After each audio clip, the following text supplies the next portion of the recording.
The daily struggles of diabetes can be overwhelming, but what if the key to success were the small changes that you can make over time? Changes in how you choose your foods, manage your pantry, and become efficient in preparing your nutritious meals from home.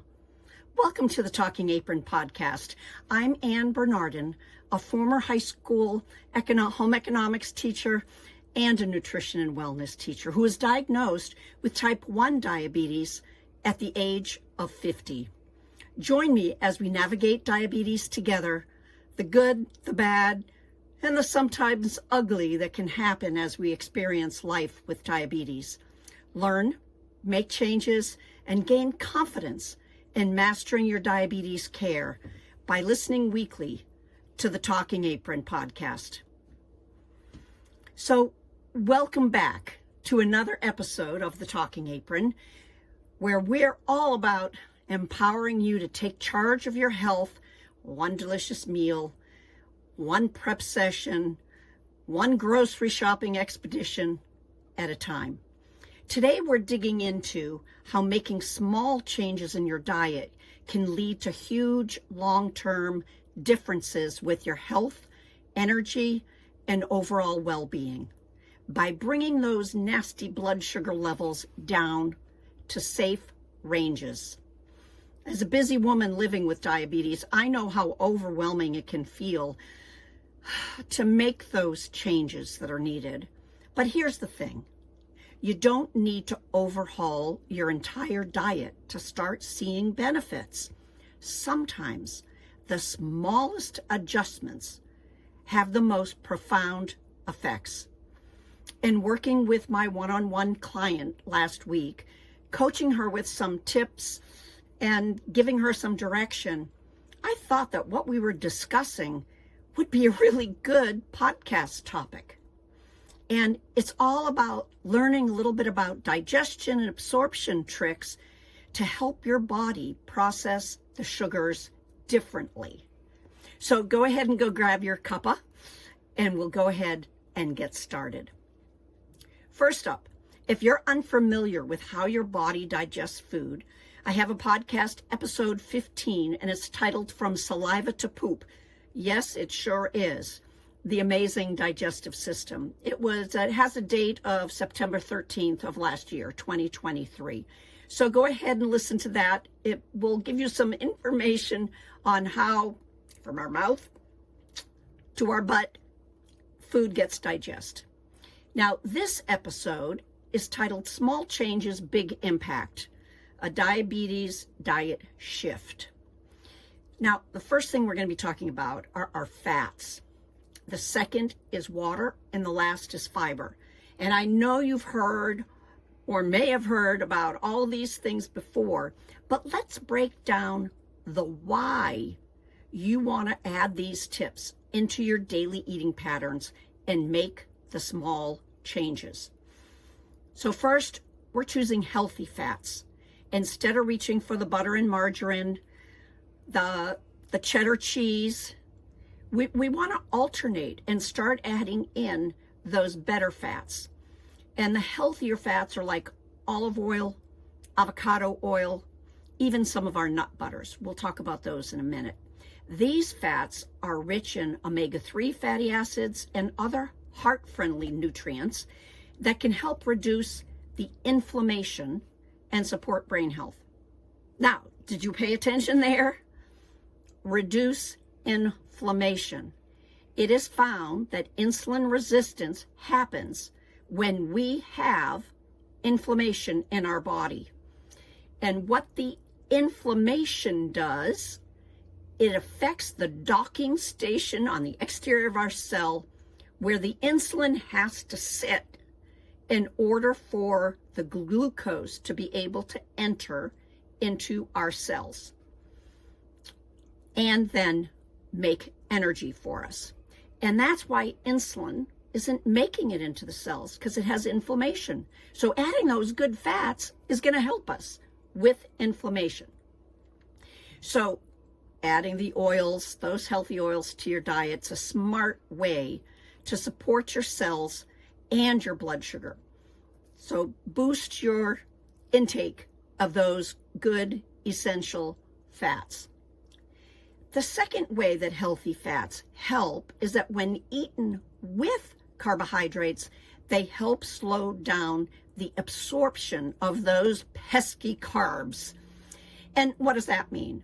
Well, when our digestive system, when we start digesting carbohydrates, it starts being digested by our spit in our saliva.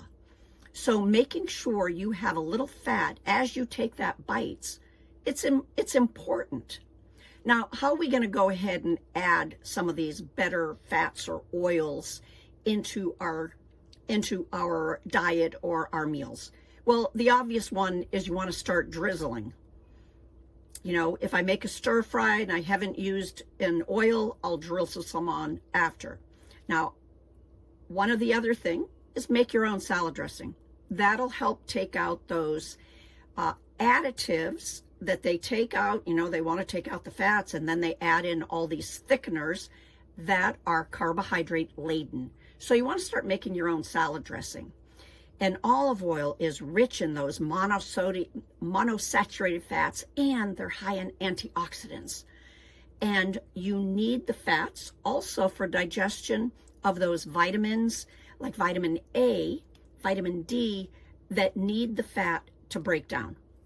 So, you know, lemon, balsamic vinegar, regular vinegar, apple cider vinegar, little oil, and vinegar really help. Now, the next is through sauteing.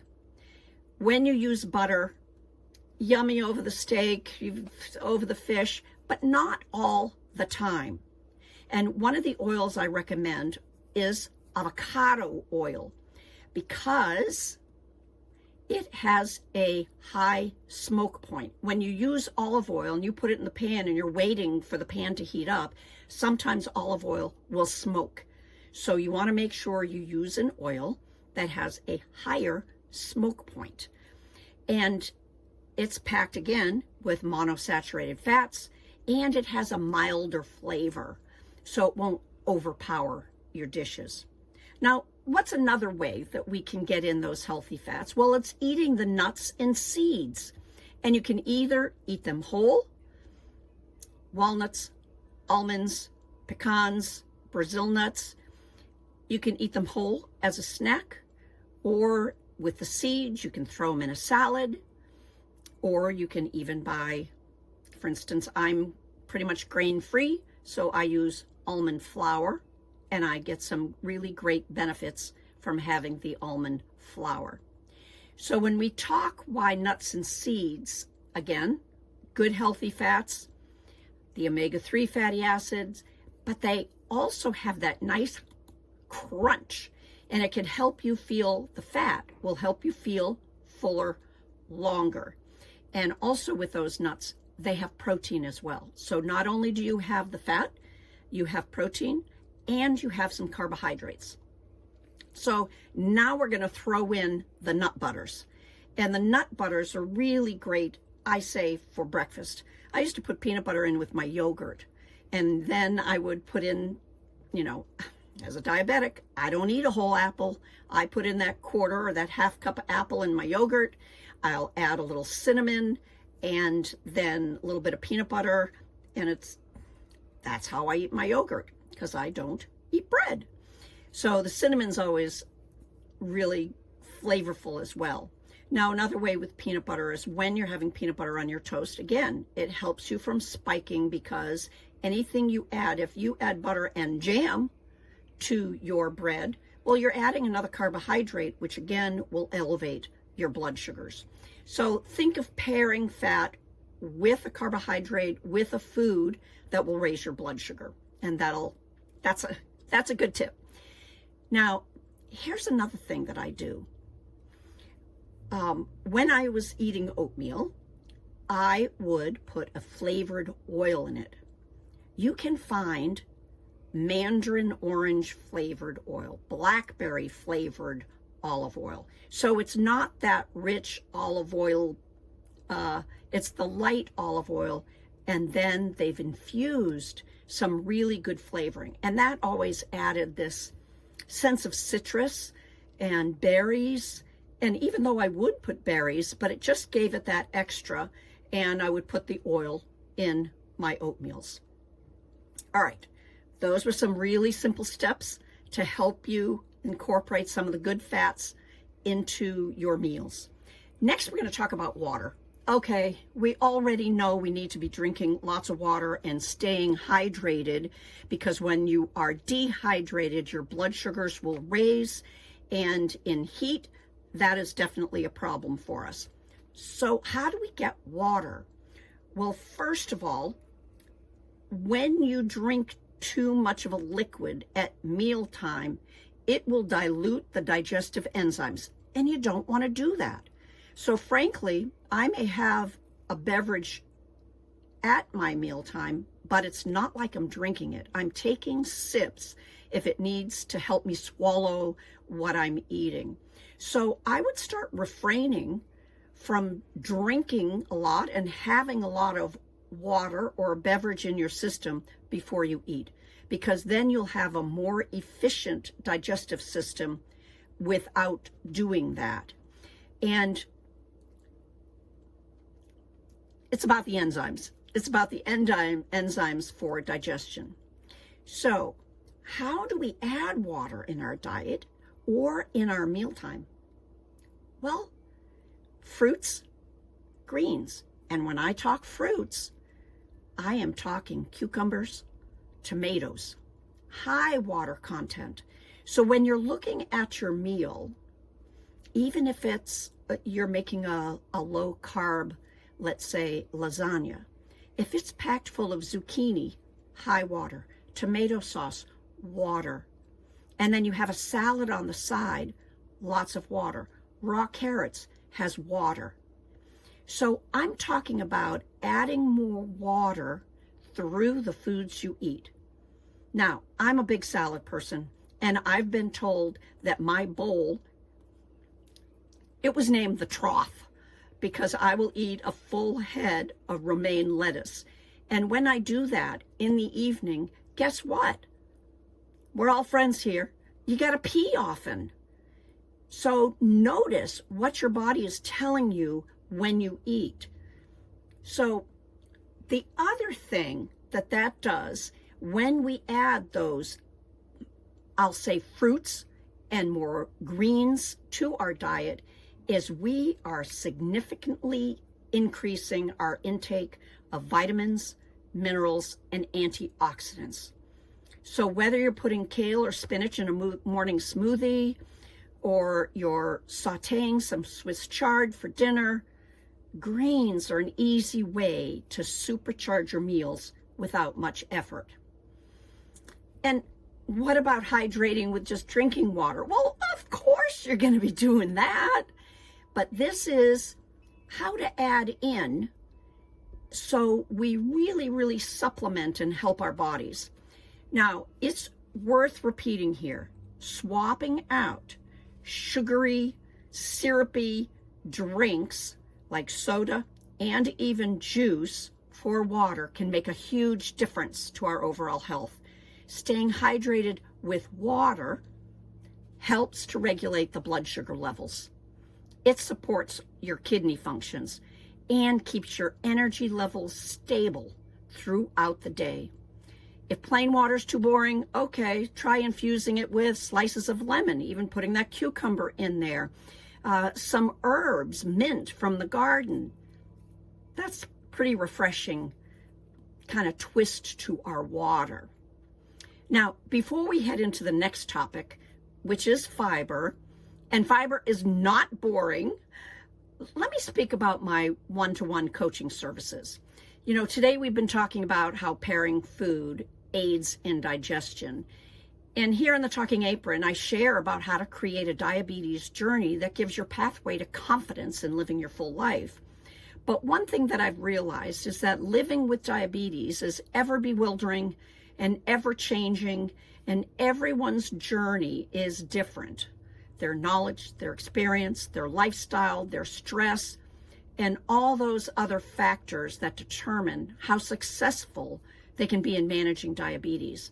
And success as someone who lives with diabetes means that we need a plan with doable steps, with a few tips and tricks thrown in for keeping our lives as simple as possible while living with diabetes, especially since living with this disease is anything but simple. It's stressful. Now, I've recently opened up my schedule to coach a few clients a week in a one-to-one format. If you have any interest in finding out if we would be a good fit to work together, find the link to my calendar in the description of this podcast or in the intro to the social media platform that this is on, as well as you can go ahead and go to my website at www.thetalkingapron.com. Excuse me. As a fellow diabetic, I know to be successful that we have to take action, to do more than just listen, read, hear, and go to the doctor's office. To truly, truly, truly take control of our diabetes, we need to make changes and take action. And if you're ready to act to be in control of your diabetes and see the results, do reach out and see if I, Ann, with the Talking Apron is your path to diabetes success.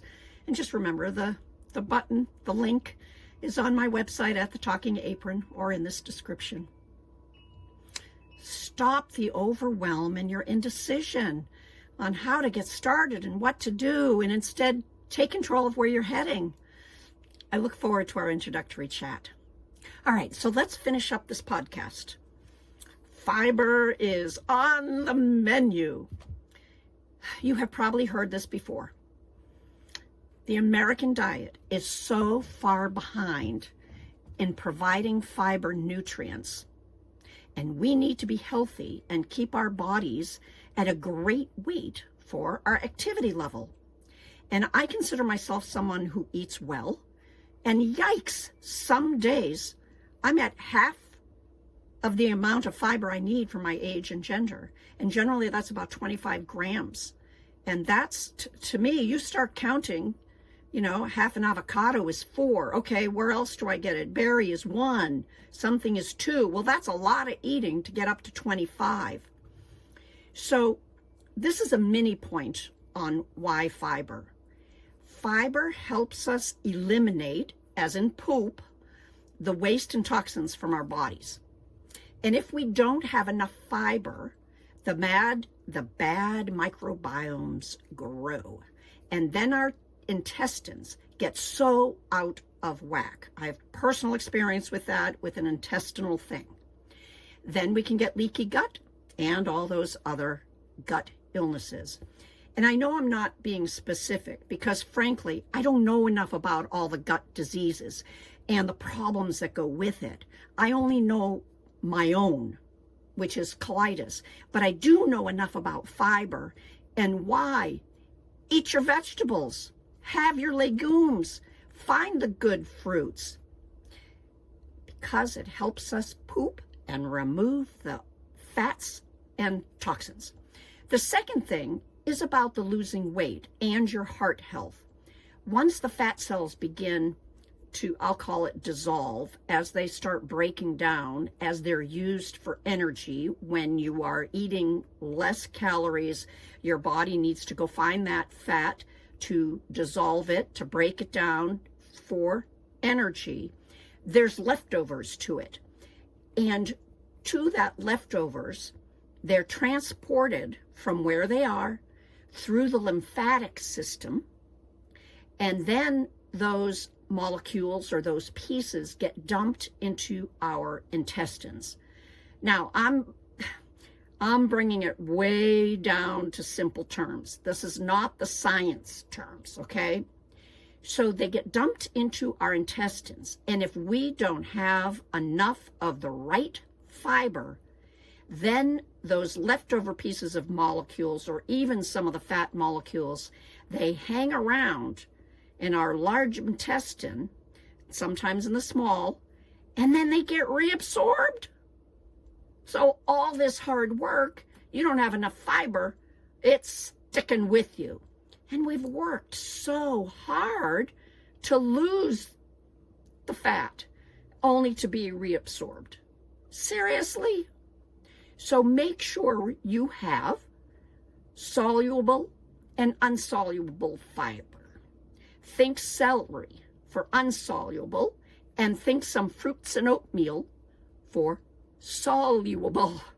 Now, if you're one of my subscribers, I'll be including a link to more information in this week's newsletter. If you'd like to be one of my subscribers, go ahead and go to the website or get on that Calendly call, because be happy to have you join us and get weekly information.